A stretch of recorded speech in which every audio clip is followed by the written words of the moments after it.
What would you do about our school systems? Oh my goodness. I'll try to be rational. Do try. They are so awful. The public has no idea. I'm reading a book about the schools, and the woman who's writing it, Diane Ravitch, is talking about how teachers have due process before they can be fired. Now, when you look into the facts of it, right down here in, I think it was Atherton, it cost $500,000 to fire one incompetent teacher. You don't have a big enough budget, And right. in New York, you have something called the rubber room. These are teachers who are so incompetent that the principals don't want them in the classroom, and they get paid full salary, and they show up, and they accrue pension rights and so forth. And the last time, I forget how many millions of dollars are spent a year in New York paying for teachers who don't teach, and in fact don't do anything but show up at the same time as if they were teaching, and they read magazines or whatever they feel like doing.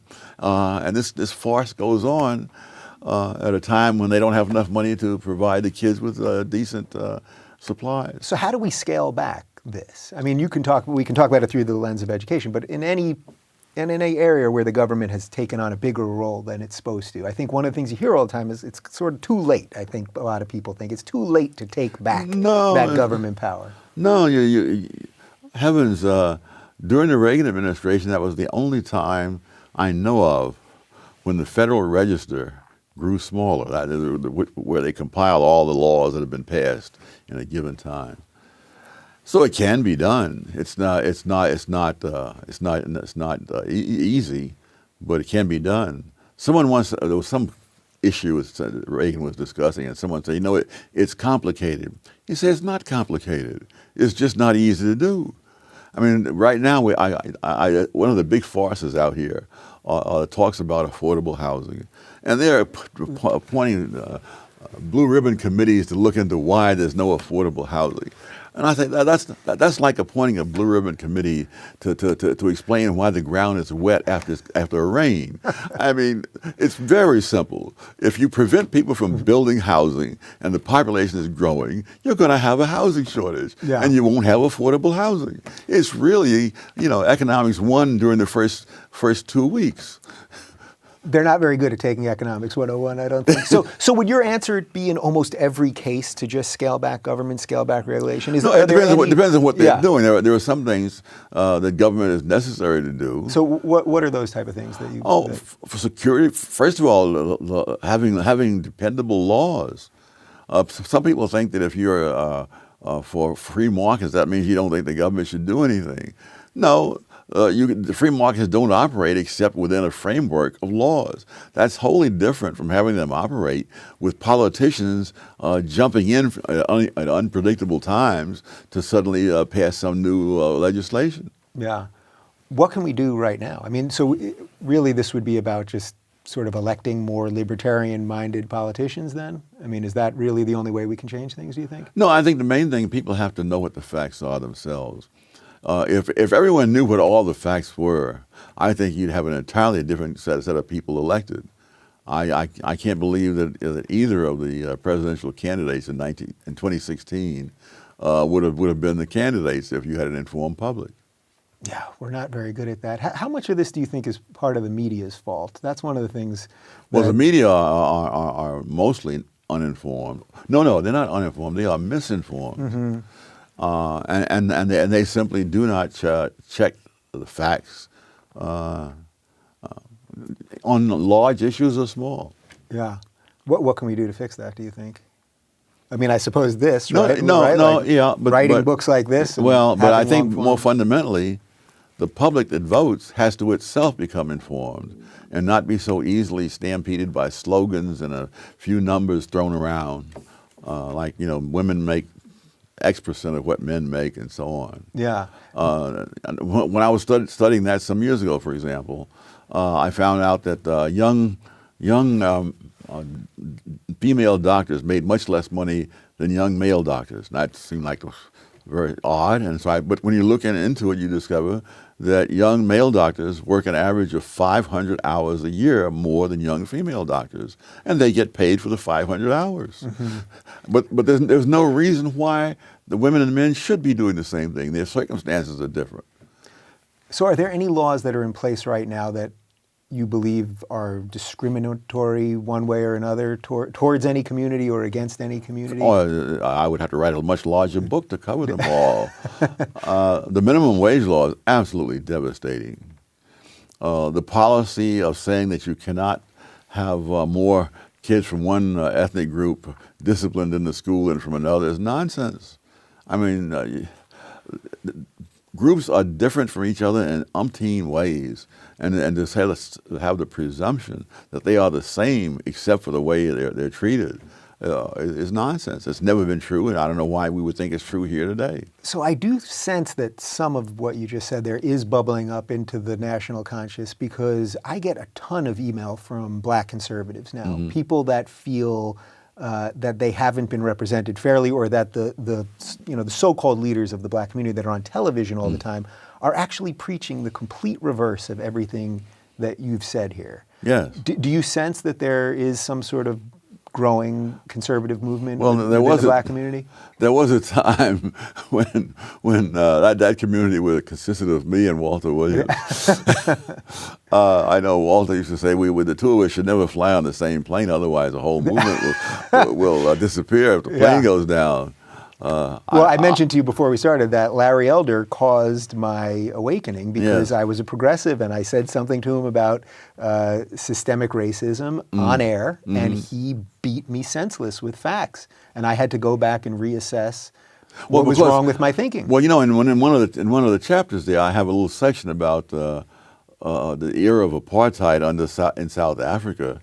And I had that in there because there's so much argument about how much racism is there and so forth. And I said, let's test this hypothesis in a setting where there's absolutely no doubt of it. And that's apartheid in South Africa, with a government where blacks are not allowed to vote and so forth. And you then apply the economic principles, and you find that the economic principles apply in South Africa, that there are some occupations.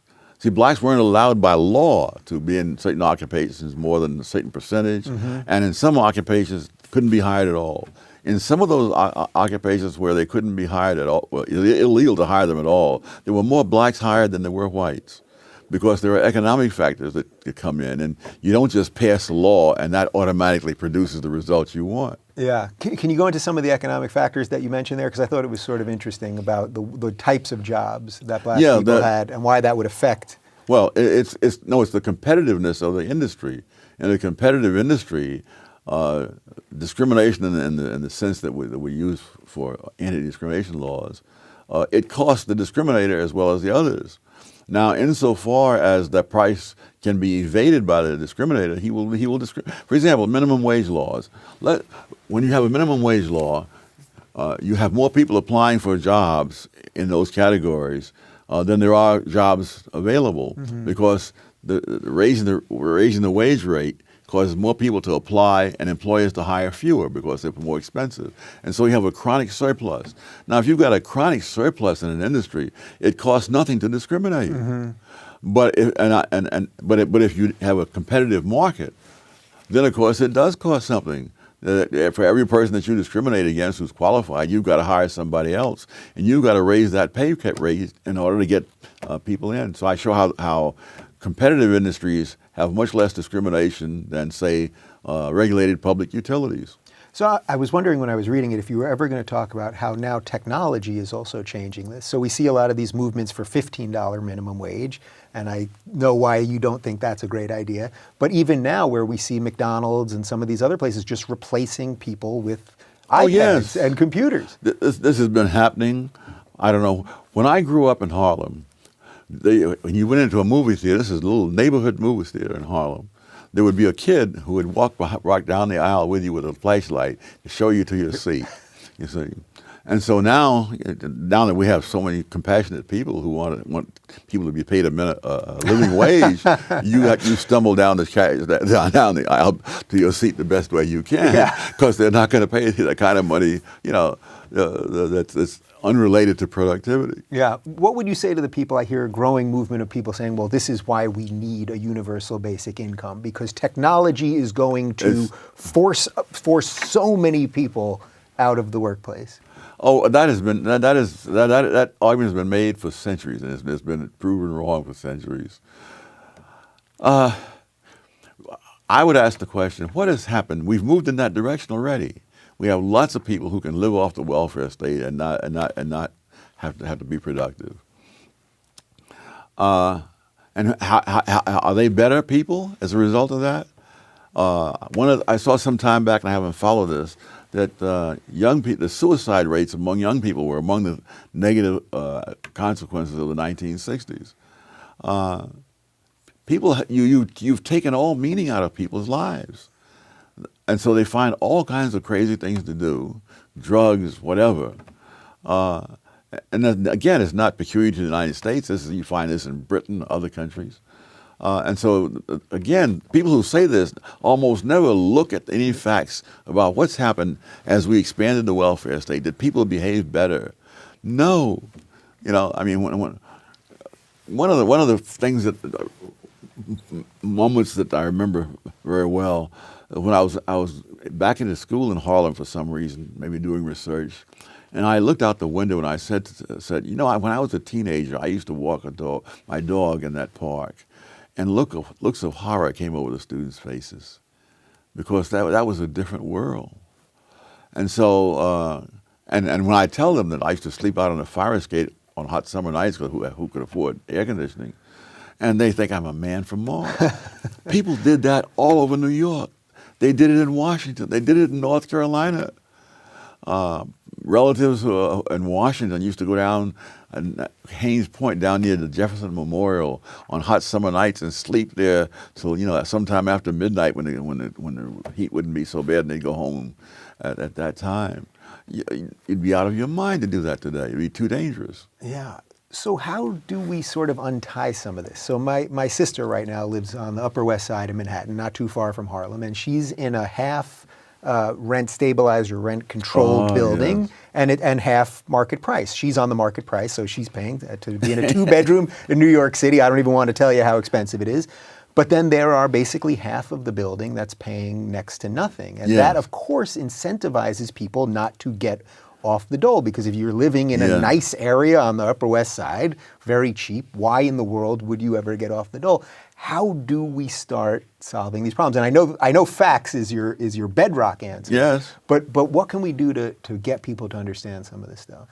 Because it seems so basic to understand. If someone was giving you something that you didn't earn, again, it's hard to. This is common. One of this in Europe, in England especially, it's a special problem, because you have this place where your rent is subsidized, and say you're in London, and jobs are disappearing in London, and they're opening up in Manchester.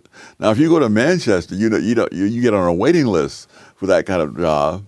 And if you stay in London, you're unemployed, but your rent is low. Yeah. And so you slow down the movement of people, you slow down the turnover of people in these apartments.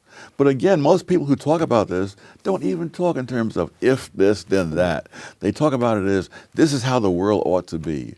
Well, heck, I can think of all kinds of things of how I think the world ought to be. But unfortunately, most of those things involve a cost, a trade-off. Do you think there's a system or a government that's doing it better, doing freedom better than we're doing it here? For all the flaws that we have in this system, is anyone doing it better than us?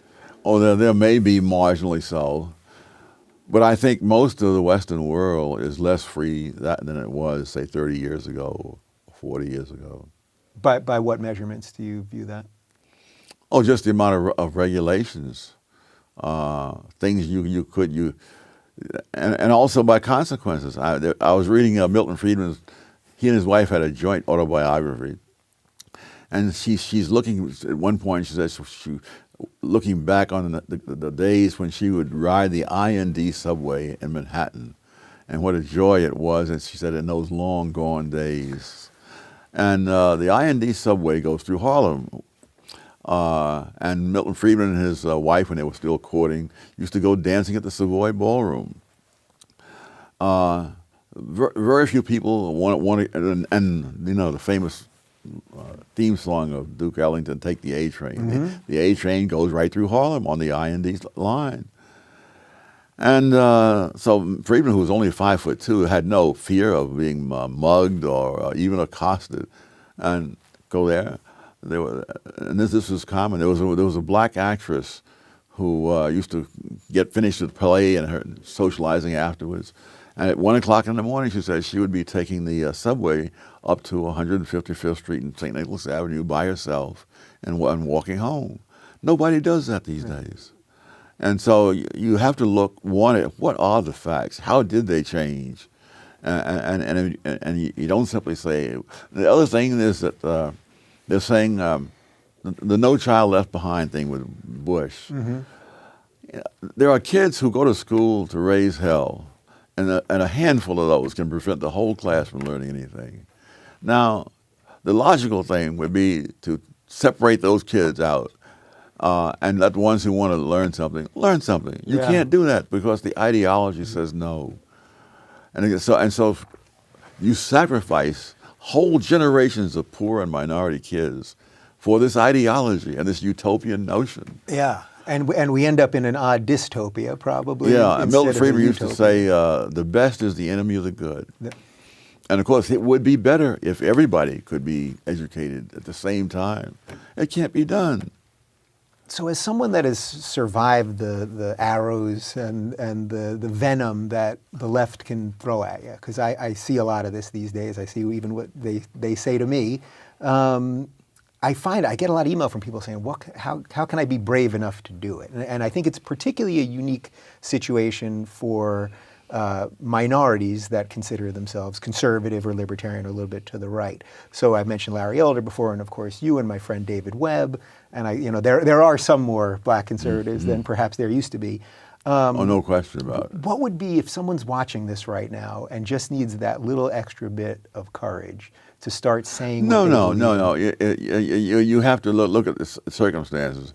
I mean, I've advised some young people, do not go into teaching in the public schools because the odds are so stacked against you, and people can write bad references for you, especially when you're young, and what they say about you is all that someone sees.